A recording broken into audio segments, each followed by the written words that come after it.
اس پہ ہے تو I think at this point in time where we are it's a good place. میں سب کو آپ سب میرے لیے محترم ہیں. اشفاق مغل ذرا بریف کیجئے گا تاکہ باقی دوستوں کو. اشفاق مغل جی میں یہ چاہتا ہوں جن دوستوں سے پہلے بات نہیں ہو پا رہی ان سے ہم بات کر لیں. میں بات کروں گا جس طرح آپ نے کہا کہ پرنسپل کی بات ہے. جو ملازم ہوتا ہے چاہے چھوٹا ملازم یا بڑا ملازم ہو وہ ظاہر پیسے کمانے کے لیے آتا ہے, اس کی جاب ہوتی ہے, سورس آف انکم ہوتا ہے. جو سینیٹرز ہوتے ہیں یا چیئرمین سینٹ ہیں یا اسپیکر اسمبلی ہیں وہ ظاہر جاب کے لیے نہیں آتے, وہ تو اسٹیٹس انجوائے کرنے کے لیے آتے ہیں. تو اس کی کیا وجہ ہے آپ نے اتنی ان کی تنخواہ بڑھائی ہے جبکہ چھوٹے ملازم ہیں؟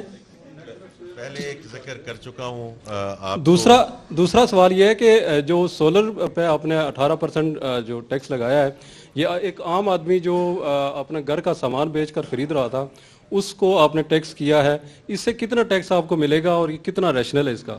جی تو یہ سولر پہ جی آپ میں اگر چیئرمین ایف بی آر کو کہوں کہ یہ تھوڑا سا اس پہ مینشن کر دیں. جی جی سولر پہ ہے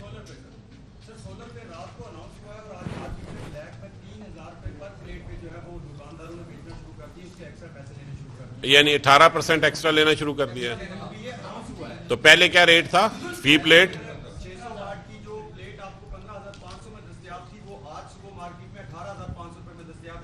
تو یہ تو 18% نہ ہوا, یہ زیادہ ہو گیا. تو کوئی صاحب صحیح نہیں لگا جناب. اچھا چلیں میں بتاتا ہوں, صبر کریں نا آپ. سوال آ گیا آپ کا نا, ایک تو پرائس کنٹرول سے متعلق ہے اور ایک بل سے متعلق ہے. پہلے بل والا کر لیں, آپ اجازت دیں تو پہلے بل والا کر لیں.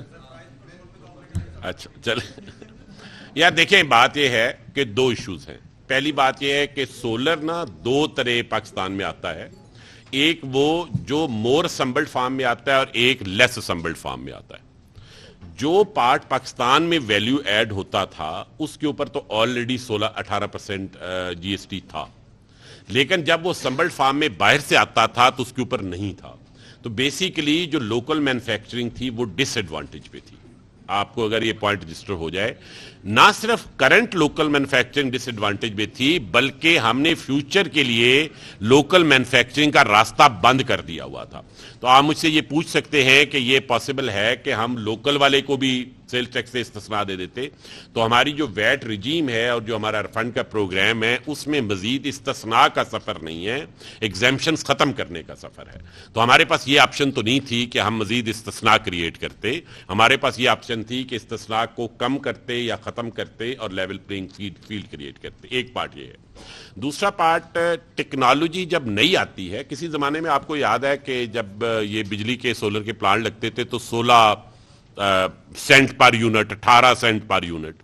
اب یہ ٹیکنالوجی بہت چیپ ہو گئی ہے, کو 2-2.5 سینٹ پہ. تو جو ٹیکس انسینٹیو اسینشلی ہوتے ہیں وہ ٹیکنالوجی اڈاپشن کرو اگر آپ دیکھیں جو جے شیپ ہوتی ہے اس کے شروع میں ہوتے ہیں امپورٹنٹ. جب وہ اڈاپشن کرو ایک خاص پوائنٹ سے آگے چلی جاتی ہے تو اس طرح کے انسینٹیوز کی ضرورت نہیں ہوتی. کرنٹلی تو یہ 1.5 سے 1.25 سال اس کا پے بیک پیریڈ ہے.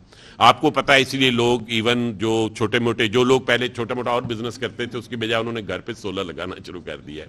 تو یہ اچھی بات ہے, سولر لگنا چاہیے, لیکن پے بیک پیریڈ کا 1.5 سال ہونا ضروری نہیں. اس پوری چینج سے اگر وہ 18 مہینے تھا تو 20 مہینے ہو جائے گا پے بیک پیریڈ, اس سے زیادہ نہیں ہے.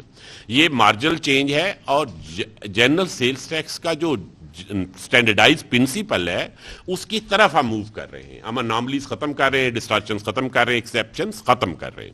تو یہ اس وجہ سے ہے. غلام مرتضیٰ ایک نیوز. جی سر باری آپ کی ہو جی صاحب ابھی بہت تھوڑا ہے کیونکہ اس پہ اوپر ڈس ایڈوانٹیج ہم نے کریٹ کیا ہوا ہے. بن رہے ہیں, سنبل ہو رہے ہیں, لیکن بہت تھوڑے بن رہے ہیں. لیکن 18% کے ڈس ایڈوانٹیج کے اوپر کتنے بنیں گے؟ آپ نے پہلے انیبلنگ انوائرمنٹ کریٹ کرنی ہوتی ہے, دین دیٹ فینامنن ہیپنس. تو وہ انیبلنگ انوائرمنٹ آ گئی ہے. اب آگے دیکھیے کہ اس میں کیسے پرائیویٹ سیکٹر انٹریکٹ کرتا ہے. چیئرمین صاحب, غلام مرتضیٰ ایک نیوز سے. تو ایک جنرل سوال ہے جو میرے بھائی ساری کموڈیٹیز اور ساری جو چیزیں ہیں اس میں 2 میکنزم ہیں. ایک تو ای سی سی میں ہم ساری جو کموڈیٹیز ہیں ان کو ریگولرلی مانیٹر کر رہے ہیں. وہ دال سے بھی متاثر ہوتے ہیں, وہ چینی سے بھی متاثر ہوتے ہیں, وہ اور چیزوں سے بھی, تیل سے بھی متاثر ہوتے ہیں, وہ صرف سولر پینل سے متاثر نہیں ہوتے. دوسری ہے نیشنل پرائس مانیٹرنگ کمیٹی جو ایس این اقبال صاحب کے تحت ہے. دونوں میں ہم اس کو مانیٹر کریں گے. دس از بیک ٹو انفورسمنٹ. اگر کوئی ایسی چیز ہو رہی ہے تو ہمیں ضرور بتائیں. یہ ایک ایسا اس انفارچونیٹ کہ رمضان آتا ہے اور کس قسم کا آربیٹراج شروع ہو جاتا ہے.